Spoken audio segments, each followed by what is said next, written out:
Friends, स्वागत है आपका अपने यूट्यूब चैनल। आज अपन बात करेंगे क्लास 12th फिजिक्स में। क्लास 12th फिजिक्स, इसमें अपन पढ़ेंगे चैप्टर नंबर 1 जिसका नाम है इलेक्ट्रिक चार्जेस एंड फील्ड्स। आज अपना पहली क्लास है, तो इसमें अपन बात करेंगे इंट्रोडक्शन की। इसमें अपन किसकी बात कर रहे हैं?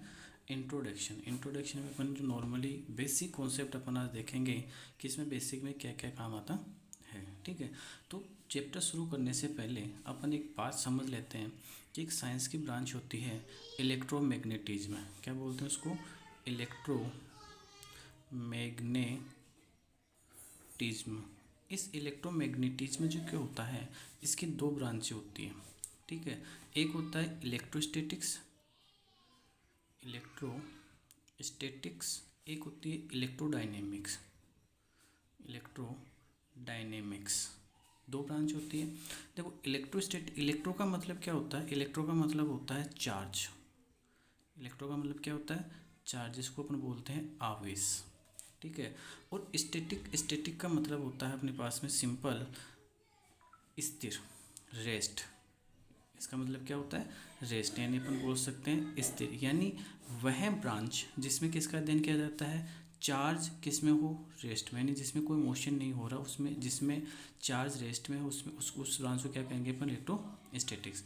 और अभी इलेक्ट्रो का मतलब तो सिंपल वो इस चार्ज, और दूसरा क्या है? डायनेमिक्स का मतलब होता है मोशन। इसका मतलब क्या हुआ कि जब अपन अपना चार्ज है वो क्या कर रहा है? मोशन कर रहा है, तो उसको अपन क्या बोलेंगे? इलेक्ट्रोडायनेमिक्स। ये अपना नॉर्मल है, अपने को इतना ध्यान। अपने 12th की क्लास में दोनों चीज़ पढ़ेंगे अपन। कुछ चैप्टर्स में इलेक्ट्रोस्टैटिक्स, शुरुआत के 1-2 चैप्टर जो आएंगे उनमें इलेक्ट्रोस्टैटिक्स पढ़ेंगे अपन, और आगे के जो चैप्टर्स आएंगे उनमें अपन क्या पढ़ेंगे? इलेक्ट्रोडायनेमिक्स पढ़ेंगे। ठीक है, तो अब शुरुआत करते हैं। अपने पहला चैप्टर नाम ही अपना इलेक्ट्रिक चार्जेस एंड फील्ड्स। ठीक है, यानी इलेक्ट्रिक फील्ड्स और इलेक्ट्रिक चार्जेस। सिंपल सी बात है, जहाँ चार्ज होगा वहाँ पे क्या आ जाएगा? Electric fields. यानी जो चार्ज होता है वो दो चीज़ करेगा। जो चार्ज होता है वो दो काम करेगा। क्या? एक तो प्रोड्यूस करेगा, एक उसको फील करेगा। मतलब एक तो क्या करेगा? उत्पन्न कर सकता है, और एक क्या कर सकता है? अनुभव कर सकता है। किसको?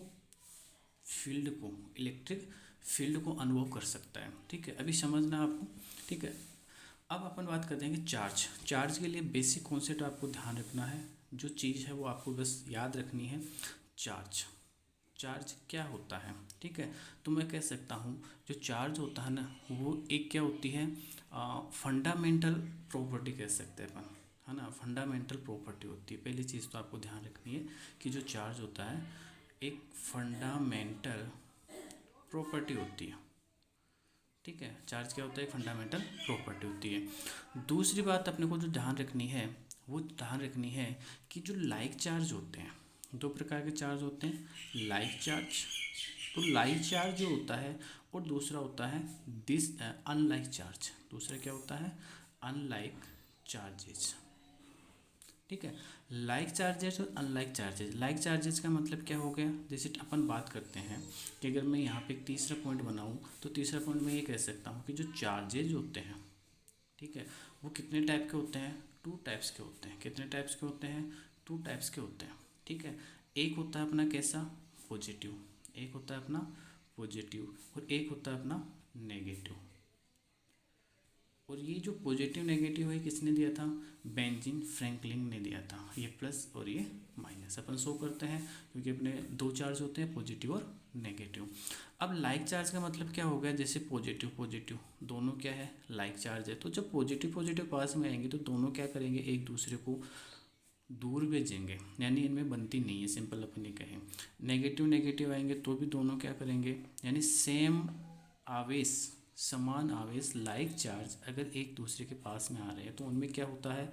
हिंदी में बोले तो प्रतिकर्षण होता है। ठीक है, लेकिन अपन कह सकते हैं कि जो लाइक चार्ज होते हैं वो एक दूसरे को क्या करते हैं? लाइक चार्ज जो होते हैं वो रिपल करते हैं। क्या करते हैं?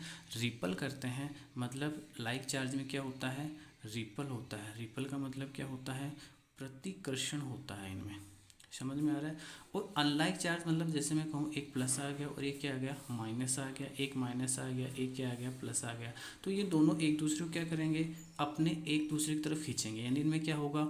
अट्रैक्शन होगा। क्या कह सकते हैं अपन? यानी एक दूसरे को क्या करते हैं? ये अट्रैक्ट करते हैं, आकर्षित करते हैं। क्या करते हैं, आकर्षित करते हैं, अट्रैक्ट करते हैं।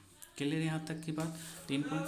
चौथा पॉइंट अगर अपन बात करते हैं तो चौथा पॉइंट आता है कि जो चार्ज होता है, जो चार्ज होता है वो चार्ज क्या होता है अपने पास में, स्केलर क्वांटिटी होती है। चार्ज क्या होती है, स्केलर क्वांटिटी होती है। अब आपको पता है कि स्केलर क्वांटिटी है, तो स्केलर क्वांटिटी का मतलब आपने पहले पढ़ रखा है कि जिसका क्या होगा, मैग्नीट्यूड तो होगा लेकिन डायरेक्शन नहीं होगी। तो स्केलर क्वांटिटी का मतलब क्या होगा कि जो चार्जेज होते हैं, जो चार्जेज होते हैं वो क्या रखते हैं, मैग्नीट्यूड रखते हैं, लेकिन क्या नहीं रखते, इनकी डायरेक्शंस नहीं होती है। ठीक है, तो अपन कह सकते हैं सिंपल कि जो चार्जेज होते हैं उनकी क्या होती है, मैग्नीट्यूड होता है बट नो डायरेक्शन। ये अपन लिख सकते हैं कि जो चार्ज होते हैं, charge has magnitude, magnitude but not direction, but no direction. समझ में आ रही है चीज़। यानी आपको ध्यान रखना चार्जेस क्या होते हैं, स्केलर क्वांटिटी होती है। क्लियर है।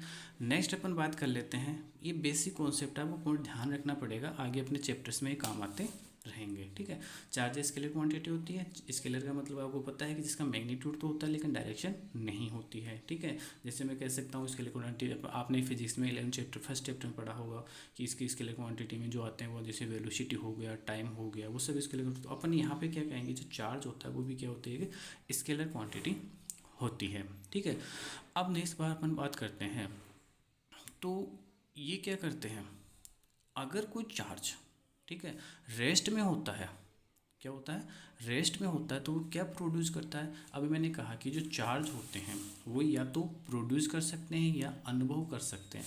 तो जो रेस्ट में होगा, क्योंकि अपन बात करें इलेक्ट्रोस्टैटिक्स, इलेक्ट्रोस्टैटिक का मतलब क्या है, चार्ज एट रेस्ट। तो चार्ज जो होगा वो अगर रेस्ट में है तो क्या करेगा, तो ए चार्ज अपन लिख सकते हैं, a charged particle, a charge particle at rest. ये 3 पॉइंट आपको ध्यान रखने हैं। एट रेस्ट प्रोड्यूस क्या, इलेक्ट्रिक फील्ड, इलेक्ट्रिक फील्ड। समझ में आ रहा है। यानी एक जो रेस्ट में होगा, मतलब उसमें कोई मूवमेंट नहीं हो रहा, वो समय के साथ में उसमें पोजीशन में कोई चेंज नहीं हो रहा, तो उसको अपन कहेंगे कि वो किस में है, रेस्ट में है। और जब कोई भी चार्ज रेस्ट में होता है तो वो क्या प्रोड्यूस करता है, इलेक्ट्रिक फील्ड प्रोड्यूस करता है। ये ध्यान रखना है। ठीक है, छठा पॉइंट अगर मैं बनाऊँ तो अपन कह सकते हैं कि यदि वो अनएक्सिलरेटेड है, ठीक है, अनएक्सिलरेटेड मतलब एक कांस्टेंट मोशन से चल रहा है वो। समझ में आ रहा है। यानी ए चार्ज पार्टिकल, पहले मैं आपको लिख देता हूँ, a charge particle in an unaccelerated motion, unaccelerated motion produce, PRODUCE, produce क्या करेगा, 2 चीज़ प्रोड्यूस करेगा। अब देखो पहले क्या था, रेस्ट में था, लेकिन अब क्या है, वो मूवमेंट में आ गया। यानी इसमें मोशन हो रही है, क्या हो रही है, मोशन, लेकिन कैसी, अनएक्सिलरेटेड मोशन हो रही है। तो प्रोड्यूस करेगा क्या, इलेक्ट्रिक फील्ड। क्या प्रोड्यूस करेगा, इलेक्ट्रिक फील्ड, एंड साथ में क्या करेगा, मैग्नेटिक फील्ड। क्या प्रोड्यूस करेगा, मैग्नेटिक फील्ड भी प्रोड्यूस करेगा। यानी सिंपल सी चीज़ है कि जब कोई भी पार्टिकल चार्ज होगा, ठीक है, चार्ज पार्टिकल होगा, या मैं कह सकता हूँ कोई भी चार्ज मतलब आवेश है, अगर वो मोशन में है, ठीक है, लेकिन मोशन कैसी होनी चाहिए, अनएक्सिलरेटेड। अनएक्सिलरेटेड का मतलब उसकी मोशन कैसी है, कांस्टेंट है, समय के साथ चेंज नहीं हो रही है। एक्सेलरेशन का मतलब क्या है, change in velocity with respect to time, ये होता है ना। तो सिंपल अपन ये क्या बोल रहे हैं कि अनएक्सिलरेटेड है, अनएक्सिलरेटेड मोशन है, तो वो क्या प्रोड्यूस करेगा, electric field and magnetic fields दोनों प्रोड्यूस करेगा। नेक्स्ट पॉइंट आपको ध्यान रखना है। नेक्स्ट पॉइंट क्या है, यदि एक्सिलरेटेड पार्टिकल्स है, कैसा है, अब मान लो उसमें मोशन तो हो रही है, लेकिन कैसी हो रही है, एक्सिलरेटेड मोशन हो रही है। कैसी मोशन हो रही है, एक्सिलरेटेड मोशन हो रही है। Accelerated charge particle not only produce an electric field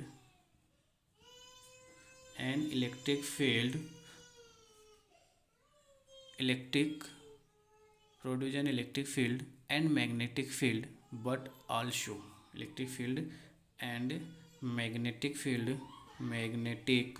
field but also produce क्या करेगा बट आल्सो रेडिएट्स क्या करेगा रेडिएट्स कर सकते हैं प्रोड्यूस कर सकता है radiates energy in the form of किसके फॉर्म में in the form of electromagnetic wave in the form of electromagnetic waves. समझ में आ गई ये चीज़। मतलब 3 चीज़ आपको ध्यान रखनी है। देखो 2-3 चीज़ मैं आपको समझा देता हूँ। इधर अपन एक बॉक्स बना लेते हैं कि जब मेरा पार्टिकल सिर्फ रेस्ट में है, ये मान लो कोई पार्टिकल है, ये रेस्ट में है, तो ये क्या करेगा अपना चारों ओर एक फील्ड प्रोड्यूस कर लेगा ऐसे। ठीक है, जैसे अपन रखते हैं ना, एक चुंबक रखा, मैं सिंपल आपको बात बता रहा हूँ, एक चुंबक रखा तो चुंबक के पास में जैसे एक फील्ड बन गया उसका। ठीक है, यानी इतना फील्ड बन गया। इसके पास में अगर मैं कोई लोहे की वस्तु लाता हूँ तो उसको अपनी ओर क्या करेगी, वो खींच लेगी। ठीक है, और वो प्रतिकर्षित कर लेगी। मतलब चुंबक दूसरी चुंबक में लेके आया तो वो क्या कर रही है, अपने पास में खींच रही है, और दूसरे उसको अगर अनलाइक चार्ज इसका जो पोल होगा सेम पोल में लेके आता हूँ तो खींच दूर भेजेगा, और पास अनलाइक पोल लेके आता हूँ तो पास लेगा। सिंपल आ गया, मतलब एक चार्ज हो गया। ठीक है, जैसे अपने होता है ना, राजस्थान का क्या हो गया, राजस्थान एक नाम है, यानी उसका एक एरिया बना दिया तो राजस्थान स्थिर है, एक तरह से अपन कह सकते हैं। तो एक स्थिर पार्टिकल तो सिर्फ क्या प्रोड्यूस करता है, अपना एक इलेक्ट्रिक फील्ड प्रोड्यूस करता है। समझ में आ गया। यहाँ एक मैंने बल्ब लगा लिया, समझ में आ रहा है, एक बल्ब लगा लिया तो बल्ब का एक चारों तरफ जो लाइट होगी वो एक फिक्स रेंज में रहेगी। ठीक है, एक रेंज होगी उसकी, यानी कमरे में लाइट लगा दो, कमरे के अंदर अंदर गया, उसने अपना इलेक्ट्रिक फील्ड प्रोड्यूस कर लिया। समझाने के तरीके आप समझ सकते हो ये चीज़।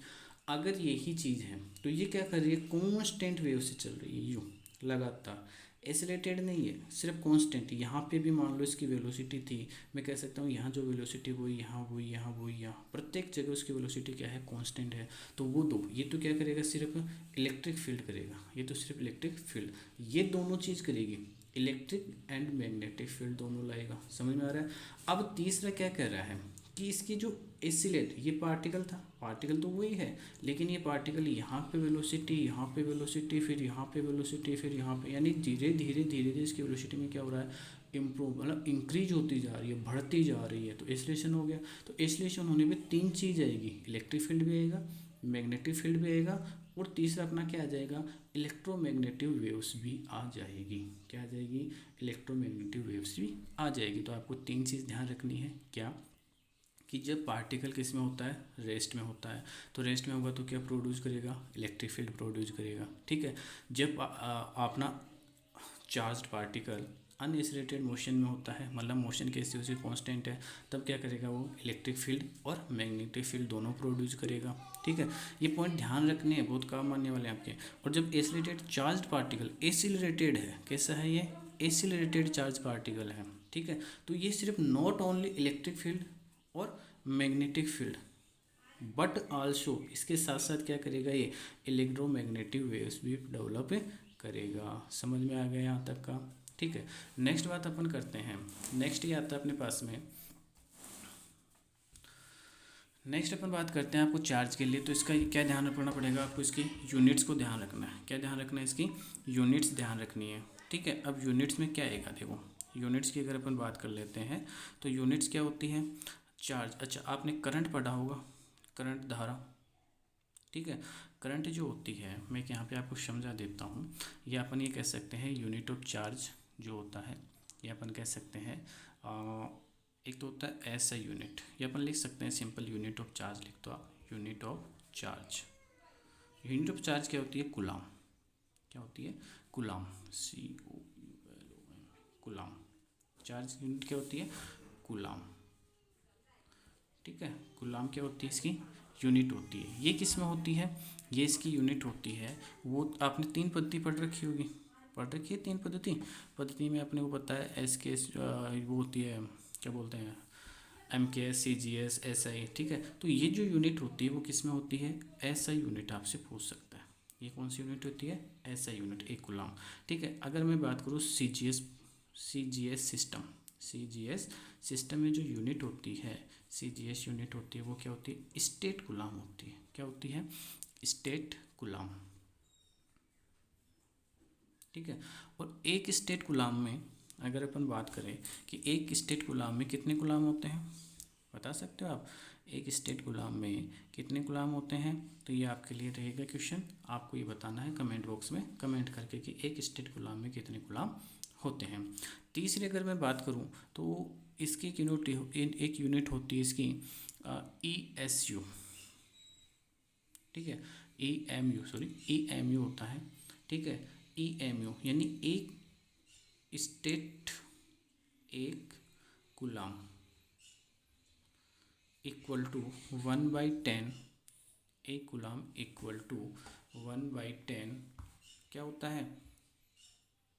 1/10 EMU। अपने को जो ध्यान रखना ना, अपने लिए जो काम आने वाले हैं वो यूनिट्स, एक तो अपनी कूलाम, एक आएगी अपने इसकी एक यूनिट और होती है, ठीक है, फेरड। क्या यूनिट होती है इसके? फेरड भी एक बहुत बड़ी यूनिट होती है। फेरड भी क्या होती है इसकी? यूनिट होती है। फेरड भी इसकी क्या होती है? यूनिट होती है, ठीक है। फेरड भी क्या होती है इसकी? यूनिट होती है। लेकिन ये क्या होती है? सबसे बड़ा मात्रक होता है। क्या होता है ये? सबसे बड़ा मात्रक, यानी लार्ज, बिग, अपन कह सकते हैं बिग यूनिट, ठीक है। अब देखो इनमें संबंध आपको ध्यान रखना है क्योंकि वैल्यूज आपने को दी हुई होगी, ठीक है, तो वो अपने को पता होनी चाहिए। अच्छा, मैं आप एक चीज़ बता दूँ, कूलाम, ठीक है, यहाँ लिख देता हूँ मैं ये चीज़। कूलाम जो होता ना, कूलाम का मतलब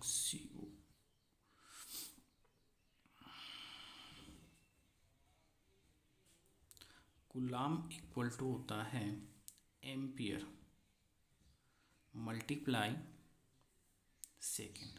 ये चीज़ ध्यान रखनी है। कूलाम का मतलब, कूलाम किसको बोलते हैं? एम्पियर इनटू सेकेंड, ठीक है।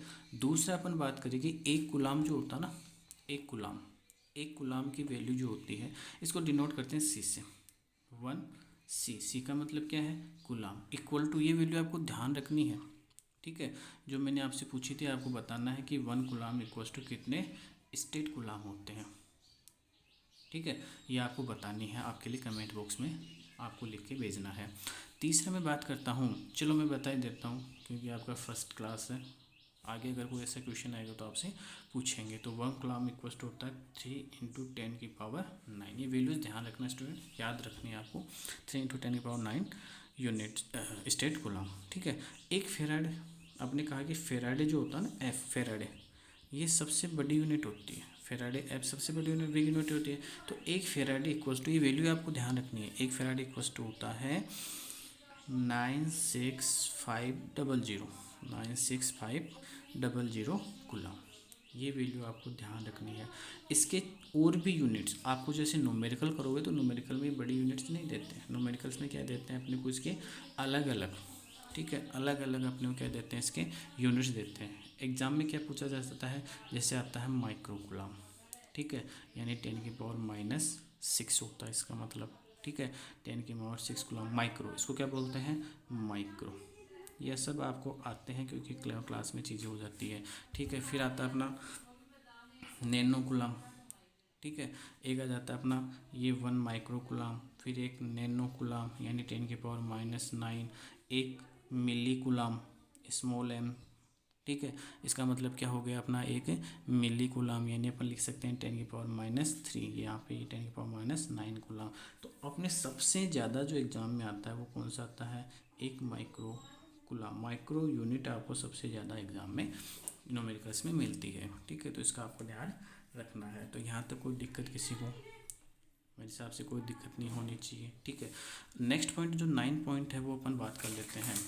9 पॉइंट की अगर मैं बात करूँ तो 9 पॉइंट जो आता है इसकी डायमेंशनल फार्मूला आपसे पूछा जाता है। डायमेंशनल फार्मूला आप 11th क्लास में पढ़ा था। एक एक नंबर के ऑब्जेक्ट टाइप क्वेश्चंस आपके लिए बन सकते हैं, या आप आगे की जब तैयारी करो तो वहाँ पे काम आ जाएंगे, ठीक है। तो इसको अपन लिख सकते हैं डायमेंशनल फार्मूला, ठीक है, डायमेंशनल फार्मूला। अब देखो डायमेंशन फार्मूला वैसे तो आपको आता होगा क्योंकि डायमेंशन कूलाम, यूनिट क्या है इसकी? कूलाम। और कूलाम को अपन क्या बोलते हैं? एम्पियर और सेकेंड। अब एम्पियर खुद एक क्या है? फंडामेंटल यूनिट, फंडामेंटल क्वांटिटी है, और सेकेंड भी क्या है? फंडामेंटल क्वांटिटी है। तो आपको पता होगा कि डायमेंशन फार्मूला जो बनेगा वो क्या बनेगा? डायमेंशन फार्मूला जो बनेगा वो क्या बन जाएगा अपना? बताइए। डायमेंशन फॉर्मूला हमेशा किस में लिखा जाता है, बिग ब्रैकेट में लिखा जाता है।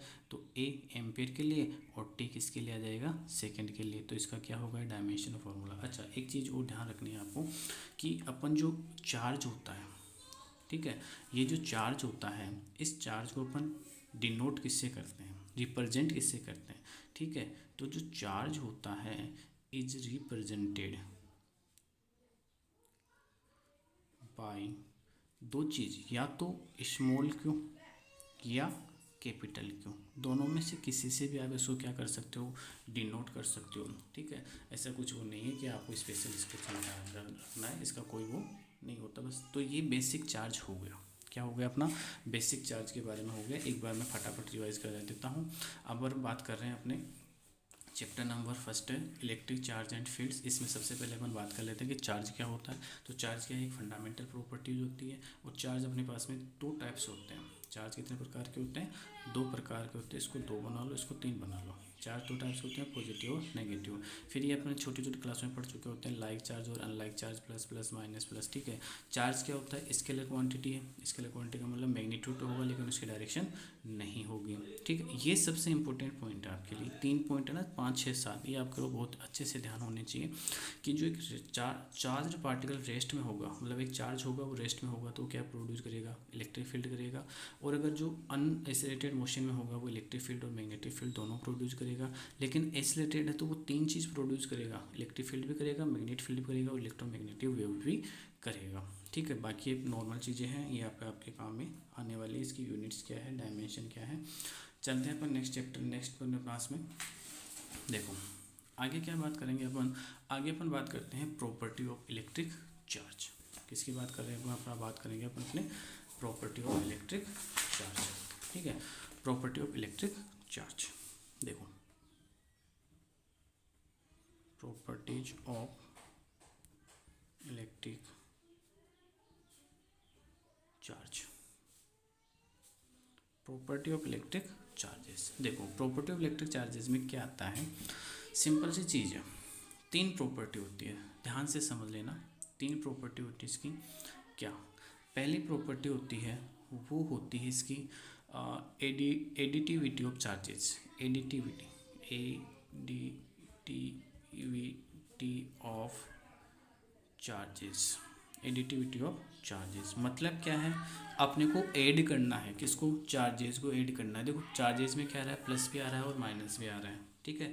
तो जो चार्जेस को ऐड करना है वो एडिटिविटी ऑफ चार्जेस क्या होती है, एल्जेब्रिक सम होता है। सिंपल शॉर्ट में ध्यान रखना आपको, एडिटिंग क्या होती है, एल्जेब्रिक सम होता है, ठीक है। एल्जेब्रा सम होता है ना, BRA, एल्जेब्रिक सम होता है ये, ठीक है। मतलब जैसे जोड़ते हैं ना, प्लस प्लस माइनस माइनस, छोटे अपना क्लास में मैथमेटिक्स, ठीक है। बीज गणित जो अपन पढ़ते हैं, प्लस माइनस। वैसे जैसे एग्जांपल लेके मैं बात बता देता हूँ कि मान लो अपने पास में एक कोई सिस्टम है, ठीक है। ये कोई सिस्टम है, इस सिस्टम में मेरे पास में आवेश है plus Q minus 3Q plus 4Q। अब मुझे आपसे पूछ लीजिए कि इसका चार्ज कितना है, इस पर चार्ज कितना है, ठीक है। तो इसका चार्ज कितना है ये आपको फाइंड आउट करना है। तो अब हमने क्या पढ़ा, एडिटिव टू चार्जेस का मतलब एल्जेब्रिक सम होता है। तो चार्ज का मतलब देखो जो साइन के साथ में अपने को इसको लेना है, समझ में आ रहा है। तो आप क्या करोगे, एल्जेब्रिक का मतलब प्लस, तो प्लस का क्यू, क्वेश्चन मिलेगा प्लस, फिर अपना क्या आ जाएगा, प्लस क्यू, समझ में आ रहा है। इनको फिर प्लस एल्जेब्रिक सम करना है ना अपने को, तो प्लस चिन्ह, फिर अपन यहाँ पे 3Q। अब ये 3Q किसका है, नेगेटिव है, तो नेगेटिव लगाया और फिर अपन ने लगा दिया पॉजिटिव। तो ऐड कर लो इसको, देखो प्लस प्लस से कितने हो गए, 1 2 और 4 कितने हो गए, 6। 6 तो किसके हो गए, प्लस के, और 4 किसके हो गए, माइनस के। तो अपना आंसर कितना आ गया जी, प्लस का ज़्यादा है कि माइनस का, प्लस का ज़्यादा है, तो कितना हो गया, प्लस का 4Q आ रहा है, 2Q सॉरी, प्लस का 2Q, क्लियर। यानी आपको ध्यान रखना है जब भी चार्जेस होते हैं तो उनका क्या होता है, एल्जेब्रिक सम होता है। ये किसकी प्रॉपर्टी है, चार्जेस की क्या है, प्रॉपर्टी है। आपको सिंपल ऐसे बनाना है, ठीक है। अगर मैं कहूँ कि मान लो सिंपल अगर फॉर्मूला अपन बनाए इसका, तो क्या है, सिस्टम है, सिस्टम में मान लो आवेश है Q1, ठीक है, Q2 एंड सोन कहाँ तक है, ये Q1 तक है। तो इसका जो Q नेट हो जाएगा ना, नेट वो क्या हो जाएगा, इन सबका सम हो जाएगा Q1 plus Q2 plus and so on Q1। Continue इनको सबको क्या करना, अपने को ऐड कर देना, तो एक आपका फॉर्मूला हो गया। क्लियर हो गई ये चीज़, समझ में आ गया। अभी अपन इस पर न्यूमेरिकल करेंगे तो आपको अच्छे से समझ में आ जाएगा। अब देखो दूसरी प्रॉपर्टी क्या होती है। दूसरी प्रॉपर्टी होती है चार्ज इज कंजर्व्ड। चार्ज क्या होता है, चार्ज इज कंजर्व्ड, ठीक है। चार्ज इज कंजर्व्ड मतलब क्या है कि जो आइसोलेटेड सिस्टम होगा ना, आइसोलेटेड समझते हो ना, आइसोलेटेड सिस्टम जो होता है, आइसोलेटेड सिस्टम होता है उसमें चार्ज क्या होता है, कंजर्व्ड होता है। Isolated system is always conserved, समझ में आ रहा है, ऑलवेज कंजर्व्ड। मतलब मेरे पास कोई मान लो दो पार्टिकल है, ठीक है। मैं कह सकता हूँ कि दो मेरे पास में आइसोलेटेड सिस्टम है, कितने, दो आइसोलेटेड सिस्टम है। उन दो आइसोलेटेड सिस्टम की अगर मैं बात करूँ तो एक में मैंने क्या रखा, प्लस प्लस को रखा, दूसरे में क्या लिखा, माइनस माइनस को लिखा। मैंने कहा कि आइसोलेटेड सिस्टम दोनों सेम। देखो मैं इसको आपको एग्जांपल, ये तो समझ में आ गया। कंजर्व्ड मतलब ना तो चार्ज, सिंपल अपन बात करते हैं, आपने पढ़ा होगा लॉ ऑफ एनर्जी कंजर्वेशन, पढ़ा ना, फर्स्ट लॉ ऑफ एनर्जी। वो क्या कहता है कि ना तो एनर्जी डिस्टोर्ट की जा सकती है, ना ही एनर्जी को प्रोड्यूस किया जा सकता है। सेम वही है, ना तो चार्ज को क्या किया जा सकता है, प्रोड्यूस किया जा सकता है, ना ही चार्ज को क्या किया जा सकता है, डिस्टोर्ट किया जा सकता है। ओनली कन्वर्ट किया जा सकता है एक से दूसरे में, समझ में आ रहा है। एक जगह से दूसरी जगह इसको क्या किया जा सकता है, ट्रांसफ़र किया जा सकता है, ठीक है। जैसे मान लो कि मेरे पास एक आइसोलेटेड सिस्टम है, ठीक है। इस आइसोलेटेड सिस्टम में मेरे पास में यहाँ पे मैं वैल्यू पुट कर दूँ, यहाँ पे है 3Q, यहाँ पे है 1Q, ठीक है। यहाँ पे माइनस का 4Q, ठीक है। और यहाँ पे मैं डाल देता हूँ माइनस का 2Q, और एक प्लस लिख दिया मैंने यहाँ पे, कोई भी मान लो कांस्टेंट लिख दिया A, समझ में आ रहा है। दूसरा मैं ये कहता हूँ कि मेरे पास में एक आइसोलेटेड सिस्टम और है, ठीक है। यहाँ पे जो आवेश, अब यही आइसोलेटेड सिस्टम, यहाँ पे यही सेम है, दोनों आइसोलेटेड सिस्टम है तो दोनों बराबर होंगे। मैंने कहा कि यहाँ पे है 5Q माइनस का 2Q, तो मुझे ए की वैल्यू बतानी है। किसकी वैल्यू बतानी है, ए की वैल्यू। तो अभी आपको पता है एलजेब्रिक सम, प्रॉपर्टी नंबर फर्स्ट यूज करेंगे अपन एलजेब्रिक सम, तो इसके यूज करेंगे तो अपन क्या लिखेंगे, इसका क्यू नेट, यानी आइसोलेटेड सिस्टम है, इसका क्यू नेट बराबर इसका क्यू नेट होगा। इसको मैं कह सकता हूँ ये पी ब्लॉक है, ये क्यू ब्लॉक है, तो मैं क्या कहूँगा, Q P block equal to Q Q block. समझ में आ रहा है, दोनों बराबर होंगे। तो इसमें कितने हो जाएगा, 3Q plus 1Q minus 4Q minus का 2Q, एलजेब्रिक सम हो गया। इक्वल टू मैं क्या करूँगा, 5Q माइनस 2Q, और इसमें अपना क्या था, इसकी वैल्यू फाइंड आउट करनी। तो आप यहाँ से सोल्व करके बता सकते हो कितना आंसर आएगा, ये आपको कमेंट बॉक्स में बताना है। अब सबसे इंपॉर्टेंट प्रॉपर्टीज आती है, वो आती है 3 नंबर, ठीक है। थर्ड नंबर प्रॉपर्टी सबसे इंपॉर्टेंट आती है, वो आती है क्वांटिजाइजेशन। क्या आती है, क्वांटिजाइजेशन, QU, क्वांटिजाइजेशन ऑफ चार्ज। ये सबसे इम्पोर्टेंट प्रॉपर्टी अपन कह सकते हैं, न्यूमेरिकल्स में अच्छे काम आती है। देखो होता क्या है, अगर मैं बात करता हूँ, ठीक है, अगर मैं बात करता हूँ कि जैसे आप दुकान पे जाते हो, ठीक है। क्वांटिटेशन का मतलब क्या है, मैं सिंपली कह सकता हूँ एक फिक्स्ड वैल्यू है। क्या है ये, फिक्स्ड वैल्यू है। जैसे आप दुकान पे गए, ठीक है, दुकान पे जाते हो और वहाँ पे जाके बोल देते हो मुझे 1.25 किलो या 1/2, है ना, 1/2 मतलब आधा किलो, 1/2 दे दो, 1.5 किलो चीनी दे दो, चाय दे दो, शुगर दे दो, कुछ भी ले सकते हो। लेकिन आप जाके कहो कि भाई साहब, मैं दुकान पे चले गए और आप जाके बोल दो कि भाई साहब मुझे 1.5 फ़ोन दे दो, आधा फ़ोन दे दो, हाफ फ़ोन दे दो, हाफ फ़ोन सेल दे दो, दे देगा क्या वो, फ़ोन को काट के दे देगा ना आपको। हाँ, ऐसा नहीं होता ना। तो वो क्या है, क्वांटिटाइजेशन का मतलब क्या है, फिक्स्ड वैल्यू, यानी अपना जो चार्ज होता है वो हमेशा फिक्स्ड वैल्यू में चलता है, यानी 1 2 3 4 5, हाफ में नहीं चलता है। जो चार्ज होता है वो कभी भी हाफ में नहीं चलता, एक इंटीग्रल मल्टीपल में चलता है, कह सकते हैं अपन। लेकिन इसका आपको ध्यान रखना है, फॉर्मूला होता है। क्या फॉर्मूला होता है, इसका फॉर्मूला होता है Q बराबर प्लस माइनस NE। ये फॉर्मूला आपको ध्यान रखना है, सबसे इम्पोर्टेंट है चार्ज के लिए। अब ये जो क्यू एन है ना, ये एन क्या है यहाँ पे, ये एन है, एन इक्वल टू है 1 2 3 एंड शॉन। देखो ये यहाँ पे कोई भी 1 2 3 4 5 6 7 एंड शॉन चलेगा, ये कोई भी हाफ में नहीं चलेगा। यानी जैसे मैं आपको सिंपल ये कहूँ, देखो आप सिंपल ये समझो, समझने की कोशिश करो। ये कोई सिस्टम है, ये कोई सिस्टम है, यहाँ पे इलेक्ट्रॉन आ रहे हैं, ठीक है। ये दूसरा सिस्टम है मेरे पास में, यहाँ से इलेक्ट्रॉन जा रहे हैं, इलेक्ट्रॉन आ रहे हैं, इलेक्ट्रॉन जा रहे हैं। मैंने कहा यहाँ पे 4 इलेक्ट्रॉन आ गए, मैंने कहा यहाँ पे कितने इलेक्ट्रॉन चले गए, 2 इलेक्ट्रॉन चले गए।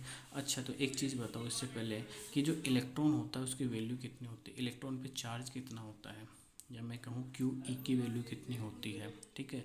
ये अपने पास क्या है, charge of electron, charge of electron, electron की वैल्यू कितनी होती है, कितनी होती है बताया आपको सबको, बताइए एक बार। अच्छा जी कितना होता है, 1.6 इंटू 10⁻⁻19 कूलम, कितना होता है कूलम, ओके 1.6 × 10⁻⁻19 कूलम, इसको बोलते हैं इलेक्ट्रॉन की चार्ज। अच्छा प्रोटॉन भी कितना होता है, क्यूपी की वैल्यू बता दो, चार्ज ऑफ प्रोटॉन, ये आपको बतानी है कमेंट बॉक्स में, ठीक है। अच्छा अब देखो यहाँ पे, अब यहाँ पे कितने हो रहा है, 4 इलेक्ट्रॉन आ रहे हैं, ठीक है। तो इलेक्ट्रॉन आ रहे हैं मतलब अपने को पता है, आपसे पूछे कितने इलेक्ट्रॉन आ रहे हैं, जाओ कितना चार्ज होगा, आपसे पूछे कि इसमें 4 इलेक्ट्रॉन आ रहे हैं तो हाउ मैनी चार्ज, यानी इस पार्टिकल में कितना चार्ज होगा। तो सिंपल कुछ नहीं सर, आपको पता है क्यू बराबर क्या होता है, प्लस माइनस एन ई, यहाँ पे भी लिख दोगे बराबर plus minus N E, okay.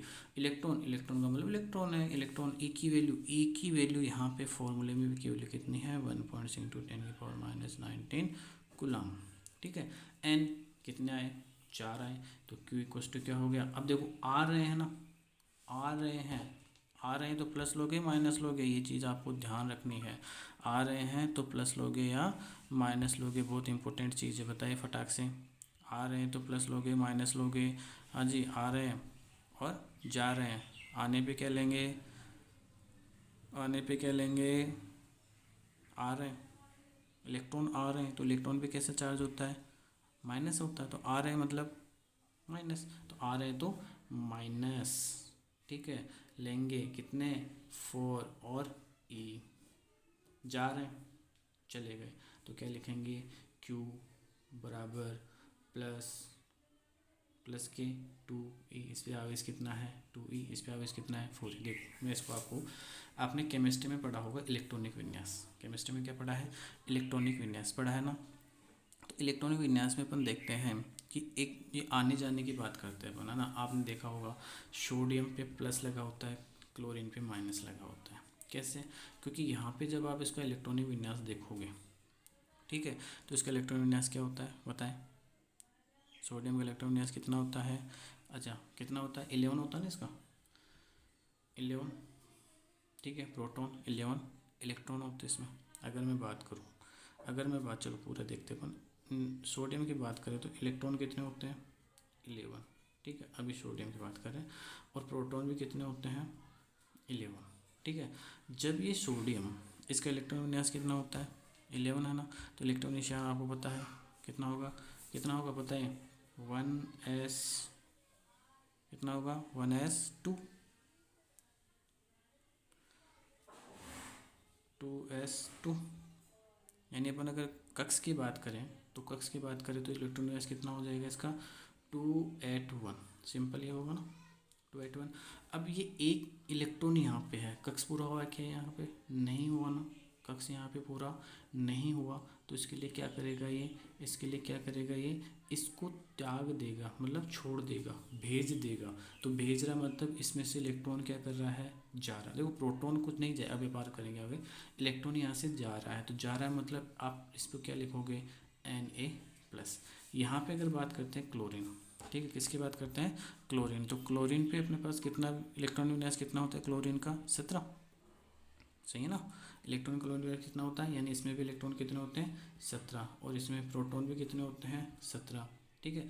तो 17 होते हैं। अब क्या करेगा इसका, अगर इसका विन्यास देखोगे आप तो क्या करेगा, इसका जो भारी कक्ष होता है उसमें से एक को ग्रहण कर लेगा। क्लोरीन क्या करता है, एक को ले लेता है, एक इलेक्ट्रॉन को ले लेता है, तो उस पर किसका चिन्ह आ जाता है, माइनस बन जाता है, और ये क्या बन जाता है, प्लस। यानी जब इलेक्ट्रॉन बाहर जाएगा तो अपने को पॉजिटिव लेना है, और जब इलेक्ट्रॉन अंदर आएगा तो अपने को नेगेटिव लेना है। ये चीज़ क्लियर है। ओके, नेक्स्ट अपन बात करते हैं कि जो इलेक्ट्रॉन्स होते हैं, अच्छा ये क्वांटिटा समझ में आ गया, क्वांटिजेशन ऑफ चार्ज, आपको ये फॉर्मूला ध्यान रखना। अब अपन एक न्यूमेरिकल कर लेते हैं, छोटा सा इसमें बेस, ठीक है, कैसे अपन इसका यूज करेंगे, ठीक है।